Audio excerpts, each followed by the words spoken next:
Maka dikatakan as-sabru kasibri furun murun fi madaqatihi. Yang namanya ujian sabar Pak Bu, itu murun fi madaqatihi, lebih pahit daripada getah pohon. Bapak-bapak, ada pohon pisang Pak, itu ada getahnya. Kira-kira kalau disuruh mengkonsumsi getahnya mampu atau enggak Pak? Enggak mampu. Kenapa? Akan jadi racun dikonsumsi manusia. Dan pahitnya ujian sabar lebih pahit daripada getah pohon. Itu betapa beratnya ujian sabar Pak. Maka ada salah satu sahabat yang terdekat dengan baginda Rasul, Sayyidina Umar bin Khattab. Beliau adalah murid langsung baginda Rasul, santrinya langsung baginda Rasul, ngajinya langsung kepada baginda Rasul, belajar ilmu sabar kepada baginda Rasul. Tetapi ketika Allah uji dengan ujian sabar, lupa dengan teori sabar. Kapan Sayyidina Umar lupa dengan teori sabar? Ketika ditinggal wafat oleh kekasihnya baginda Rasulullah di kota Madinah. Ketika Rasulullah wafat, Sayyidina Umar kemudian menghunuskan pedangnya, mengatakan, barang siapa yang mengatakan baginda Rasul wafat, akan aku tebas lehernya. Itu saking tidak bisa menahan sabar ketika ditinggal wafat oleh orang yang sangat dikasihi Pak. Seorang Sayyidina Umar, sahabat Nabi, ilmunya langsung mutasil kepada baginda Rasul, nyambung langsung kepada baginda Rasul, belajar ilmu sabar langsung dengan baginda Rasul. Tetapi ketika diuji dengan ujian sabar, lupa dengan teori sabar. Apalagi kita sebagai manusia biasa, bukan sahabat Nabi, bukan tabi'in, bukan tabi'ut tabi'in, bukan mutabi'ut tabi'in, bukan ulama alim alamah. Kita orang awam biasa, wajar ketika ditinggal wafat oleh orang yang sangat dikasihi, yang sangat dicintai, hancur hati kita, remuk perasaan kita, tidak bisa menahan sabar dengan ujian tersebut. Itulah gunanya Bapak Ibu hadir untuk memberi rasa sabar, menghibur ahli musibah. Maka orang yang mau menghibur ahli musibah, Allah muliakan, Allah angkat derajatnya. Bapak Ibu rahimakumullah. Maka Pak Bu, Ananda Altaf bin Dedi Supriyadi, Ananda Altaf ini mohon maaf usia berapa Pak? Usia 10.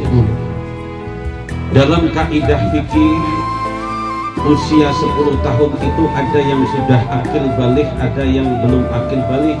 Di dalam mazhab Syafi'i maksimal akil balik usianya batasan 15 tahun.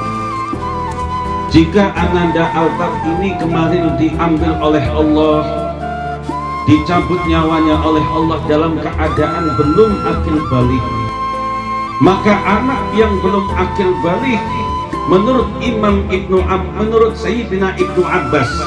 Siapa Sayyidina Ibnu Abbas? Paman baginda Rasul. Menurut paman baginda Rasul yang pertama, Sayyidina Ibnu Abbas, anak-anak kecil yang Allah wafatkan sebelum akil balik, langsung Allah tempatkan di surga sebagai pelayan-pelayan surga. Itu sesuai dengan apa yang terjadi saat Mi'rajnya baginda Rasul. Saat peristiwa Isra dan Mi'raj, baginda Rasul ditemani oleh malaikat Jibril Mi'raj. Kemudian diizinkan oleh Allah melihat ke dalam surga. Di situ ada salah satu orang yang ditemani oleh anak-anak yang bermain di sekelilingnya. Rasulullah bertanya kepada Jibril, "Ya Jibril, man huwa?" Wahai Jibril, siapa beliau ini? Dijawab oleh Jibril, "Huwa abuka." Dia itu bapakmu wahai Muhammad. Siapa? Nabiullah Ibrahim alaihissalam. Karena sanad baginda Rasul, nasab baginda Rasul itu nyambung sampai Sayyidina Ismail bin Sayyidina Ibrahim alaihissalam. Wa manhum, dan siapa mereka anak-anak yang sedang bermain di sekeliling Nabi Ibrahim?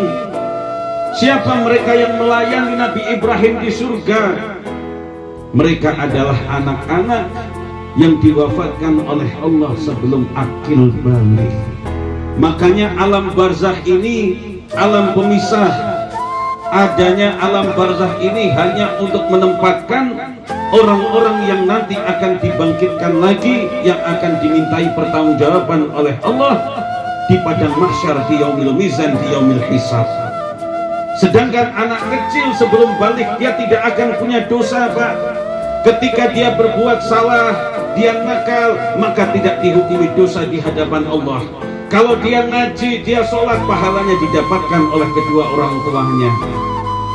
Maka alam barzah bukan tempat bagi anak yang belum balik Allah wafatkan, karena alam barzah adalah tempatnya orang-orang yang nanti akan dimintai pertanggungjawaban oleh Allah di yaumil mahsyar.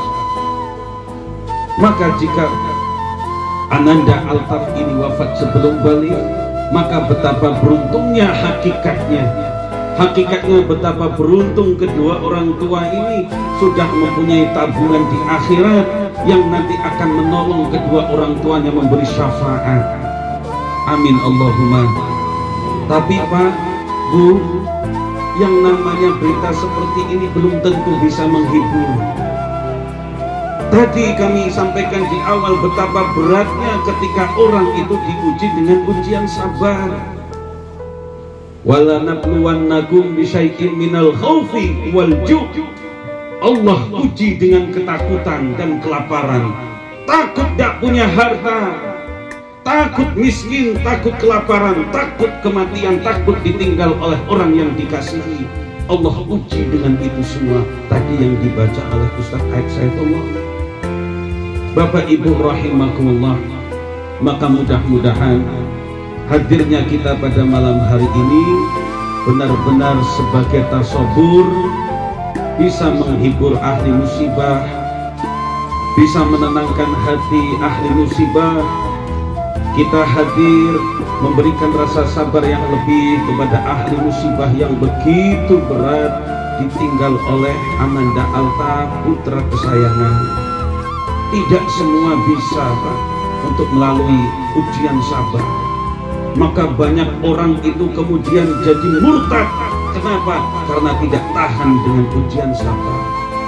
Betapa beratnya ujian sabar. Dia tidak ridho dengan ketentuan Allah, dia tidak ikhlas dengan ketentuan Allah, dia menyalahkan takdir, dia menyalahkan Allah Subhanahu wa ta'ala. Kenapa Allah seperti ini kepadaku? Itulah beratnya ujian sabar.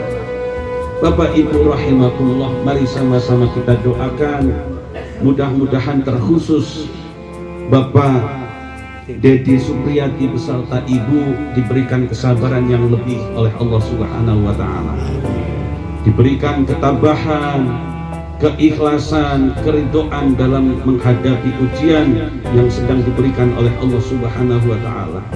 Setiap kali ujian bisa dilalui, maka derajat seorang hamba di hadapan Allah akan semakin tinggi. Semakin berat ujian yang Allah berikan, berarti semakin tinggi juga derajat di hadapan Allah hakikatnya. Karena tidak semua orang bisa melalui ujian tersebut. Bapak Ibu rahimakumullah, inilah yang bisa disampaikan singkat, mudah-mudahan menjadi nasihat terkhusus bagi yang menyampaikan, dan umumnya kepada jamaah pentaziah pada malam hari ini. Mudah-mudahan hati kita selalu Allah jadikan hati yang lembut, hati yang mudah untuk menerima kebaikan, menerima nasihat yang baik, sehingga nanti kita diwafatkan dalam keadaan baik dan ditempatkan oleh Allah di tempat yang baik. Amin Allahumma amin ya rabbal alamin. Al-Fatihah. A'udzubillahi minasy